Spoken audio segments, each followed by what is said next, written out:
everyone, it's Sadie Brunskill here from Sadie School for Dogs. This is a video for the World Dog Trainers and Motivation Transparency Challenge. I was nominated by Claire Staines from North Lothian Dog Services, so thanks for my nomination. The questions for this challenge have been set by Jean Donaldson, and the challenge was started by John McGuigan. I hope I've said that right. So thank you to you two for getting the ball rolling on this. I think it's a really important subject to address. And just before I answer the three questions here, I'd like to show you an example of why this is really important. So this morning we're having breakfast, and this turns up, it's just a farming newspaper, and there's an advert here on the front page. So the advert reads, quality control for your dog, leaders in dog control systems for over 25 years, remote trainers, containment systems and bark controllers, extremely reliable with 2 years warranty, all collars fully waterproof and rechargeable, and apparently it is the professional's choice. I'll get a picture of this advert for you. I'll just take off I'll block the website and the contact details. So the reason why this advert kind of reminded me of this challenge is because nowhere on that advert does it say that these collars work, because they do, by giving your dog an electric shock. And I'll bet any money that if you've thrown up somebody who works for this company to ask more, you would have to push very hard to get them to say, yes, they are an electric shock. They use language like, oh, it's a tap, it's a reminder, it's a stim, things like that. Because obviously, when you say the words electric shock, people will think more carefully and maybe research a little bit more when they're considering using one of those things on their dog. If they say, oh, it's a harmless reminder, then they're more likely to get people to part with their money and do things to their dog that they may not be ethically happy doing, and they may not be fully aware of the behavioural fallout and the consequences of it. So it's really important both that professionals, dog training professionals, are open, honest and transparent about the methods they use, and anybody who is looking for help training their dog and looking for services asks the right questions and gets good answers.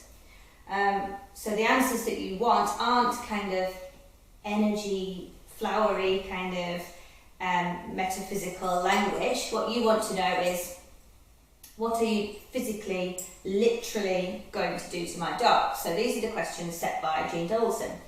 Number one, what will happen to my dog if she gets it right? If the dog gets it right, they're going to get whatever it is that they really want. So a lot of the time that's food, and even within that, individual dogs have preferences. Some might like chicken, some might like liver cake. A lot of dogs are happy to work for their dry food that they have every day. Toys, so tug toys, fetch toys, the opportunity to chase. With the sheepdogs, it's the opportunity to go to the sheep and herd. The opportunity to play with other dogs, sniff smells, praise, attention, affection, and then those dogs who have really odd kind of things that they absolutely adore, like some like to chase water sprays and things like that. You have to find what that particular dog absolutely adores, and when they get it right, you give them that. Okay. So the second question, slightly more difficult. What will happen to my dog if she gets it wrong? I'm going to try not to ramble here, I really am. The short answer is nothing.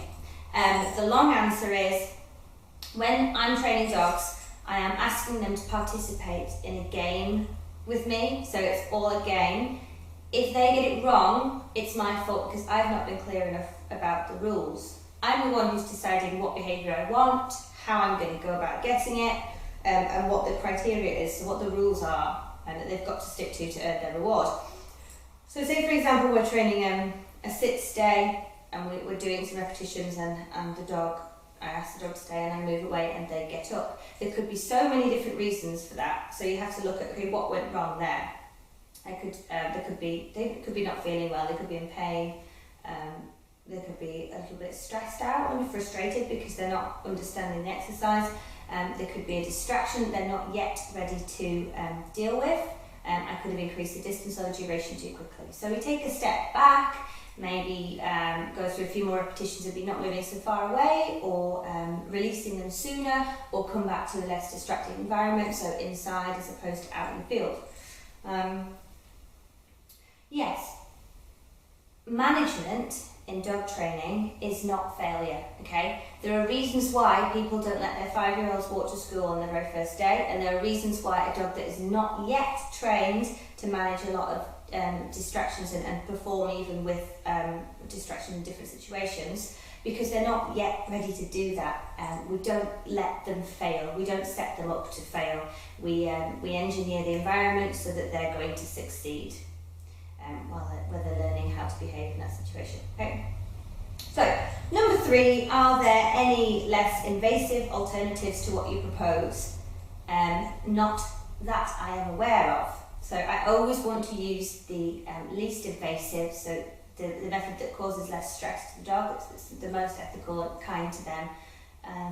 But we are all always learning, so I'm always on the lookout for better ways to do things. It's not only from an ethical point of view, but if you're using invasive methods, things like shock collars and shouting at the dog and being intimidating and choke chase and things like that, they cause the dog stress, and stress leads to behaviours that we don't like. So it does tend to kind of a vicious cycle. If you're using that, as this advert suggests, containers or bark control, like using shock to control barking, but the barking is because the dog is anxious. Giving them electric shock when they bark is not going to stop their anxiety at all. It's going to make it worse because they can't contextualise why this painful stimulus is happening to them, or how to make it stop. So it's never a solution to a problem. Okay, I think that's everything. I hope I didn't ramble too much. I have to nominate 3 people, so I would like to nominate firstly a couple of people who have written fantastic books that have really inspired me and helped me along my journey, and that is Rise Van Fleet and Leslie McDevitt, if they've not already been nominated, and also the wonderful Jane Arden from Waggle Fins. Okay, bye.